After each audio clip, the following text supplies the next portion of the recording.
We're here for the weekly edition of the Superior International Fort Frances weekly report. We're here with Wayne Strachan. How are you today, Wayne? I'm good. How are you? Good.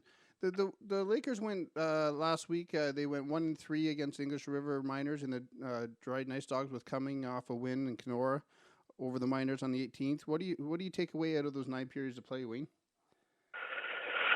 Well, I think if you look throughout the week, I guess our first game, I thought we were kind of in control of a hockey game, and then let it slip away. With about the last 5 minutes of the third period, up in Dryden, I don't think we came ready to play, and obviously giving them opportunities to create offense is dangerous with the team that they have, and found ourselves down too many goals to try and I guess mount a comeback in, and then I guess if you look at Saturday's game, we played one of our best games in a long time, I thought, and obviously a big moment in being a part of Hockey Day in Canada, and the boys really responded, came out with intensity, battling, and throughout the, I guess, 60 minutes, found a way in the third period to battle back, and we didn't quit. Our attitude stayed positive, and we kept working and playing with, I guess, character, little desire, and urgency to come back and win the hockey game. So probably something we needed, and obviously it helped us for last night's game as well, or yesterday's game as well. Yeah, and can you comment on that yesterday's afternoon matinee? It was an overtime win, and again, we've talked about Brett Pickler in the last couple weeks, but again, he came out as the hero again last night. Can you comment on last night's game and Brett's goal? Well, a game where I thought we should have probably won through regulation. They get a pretty lucky bounce off our guys' skate to tie the game at 1, but I thought throughout the game, we controlled the momentum. We didn't really allow them a lot of great scoring chances, and we couldn't find the back of the net. I think we hit 5 bars and had numerous other chances that their goalie still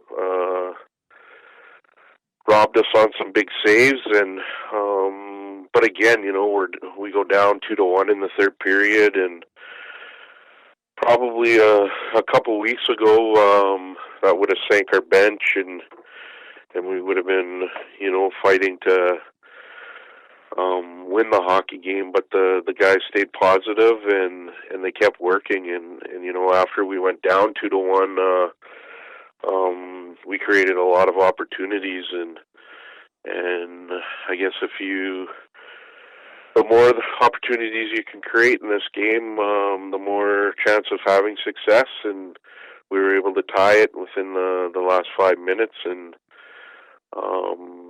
we had a great opportunity in the overtime on a kind of a partial breakaway, which they haul our guy down and get the opportunity on the power play, and I think we were rewarded for our hard work and kind of a little bit of a fluke goal for us. The puck comes up and hits their defenseman and then rolls in the net, and but you earn your breaks, and that's what we did last night. And Brett Pickler, the last 2 games, can't say enough about him. We've been trying to work him in to give him more ice time, and he's earned that, and we've put him in front of the net on the power play, and he's kind of kind of thrive from that. He's around the net all the time and going to the net hard and getting those opportunities to score some big goals for us right now. And like you say, in the last past week and adding yesterday's game, it makes you 2-4. It seems like you're happy with the effort of the guys the past week. Have you been? Well, I think in the latter part of the week, I think we showed who we truly are, or who we can be, and now by doing this, I hope we realize what we're capable of achieving if we put our minds to it, and if we go out and do the little things, stay disciplined, and compete in hockey games, we're a good team to give ourselves a chance to have success. And we got a few bodies back from injury. We still have a couple key guys out with injury, but I guess, like I said in one of the previous shows, right now we're trying to build for the end of the season and prepare ourselves to kind of come together truly as a team and be able to compete once the playoffs come around. And like you say, in February, tonight's your 9th game. You're headed into Thunder Bay. With so many close games in February, except for 2, like say 7 of them have been 1 or 2 goal games. How much more can you push the players to get the job done that they have to going into the playoffs? We kind of had a couple heart-to-hearts throughout the week. One after the second period in Dryden, and one about halfway through practice on Friday morning, and it's just comes down to, I guess, what they want to do now, and as a coaching staff, we're trying to stay as positive as we can and try and help them realize what it'll take at this time of the year to have success. I think it's sinking in, and we have some veteran players that have, I thought, really stepped up in the last little bit to, I guess, lead by example. And it's caught the eye of some others, and you take a player like Brett Pickler, who's earned everything that he's got since he's joined the team in January, and he works hard in dryland, he works hard in practice, and that translates to games. And if more guys could, I guess, sink that into their minds and see why Brett's kind of rewarded for his play right now and how he's, I guess, helping the team, then I guess we'd be stepping in the right direction. But right now we're just trying to be positive, work through obviously some mid-season growing pains, and I believe we have 8 games left, and we're just going to continue to try and grow off our momentum through the last 2 games. And we have a huge one tonight, again, back in Thunder Bay, and I think if we can bring the same mentality we have the last 2 games, we'll definitely give ourselves a chance to go in there and have success. But we just need to keep working hard at this time, and we've changed a few things in our system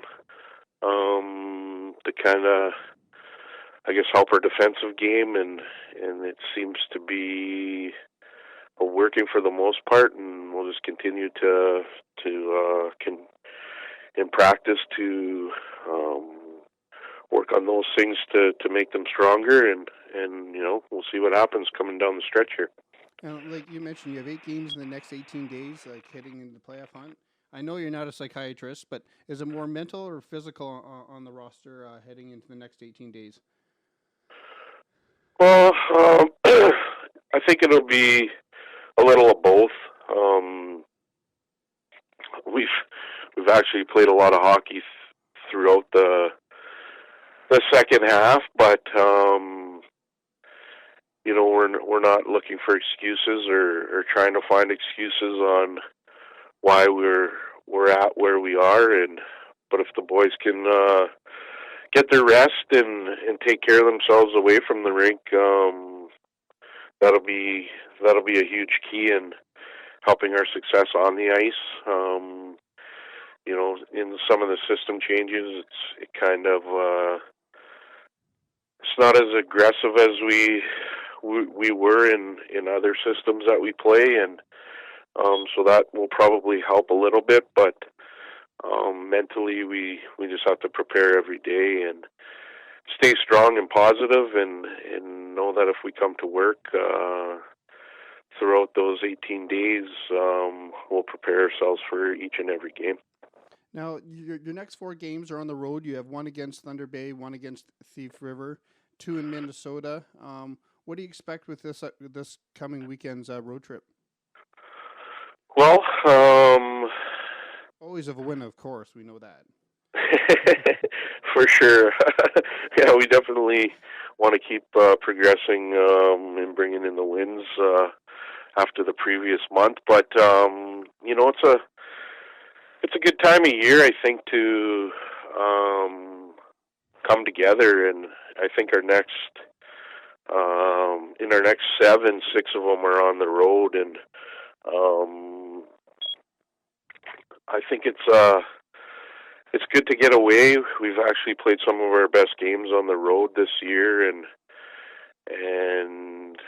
obviously we had a goal of trying to get to third place, and I'm at this time I'm not positive that we'll be able to achieve it, but right now I think we have to just worry about getting our game on the right track, and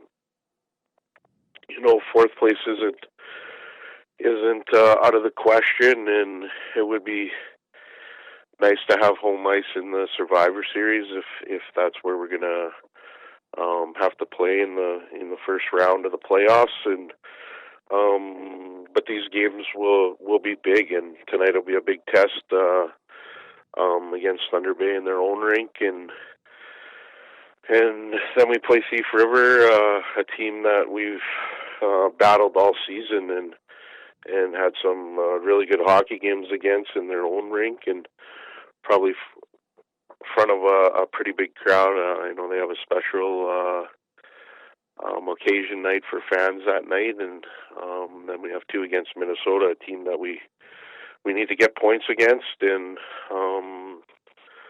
obviously a team we can't take lightly. So I think it's a good chance for us to come together, and it'll be a big test trying to prepare us, I guess, for the end of the season.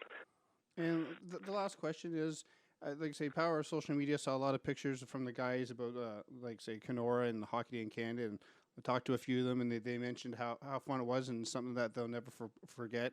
But from the coaching staff's point of view, how was the festivities and the event in Kenora? Oh, it was fun to be a part. I got the chance to watch most of the midget game as well, Kenora and Interlake, and just the atmosphere around the rink was buzzing, and people were excited to be at the rink to watch hockey. And once our game came around, just to see the guys prepare I knew we were focused, and I knew they were ready, and I hadn't probably, I guess, seen that in a few games from them. And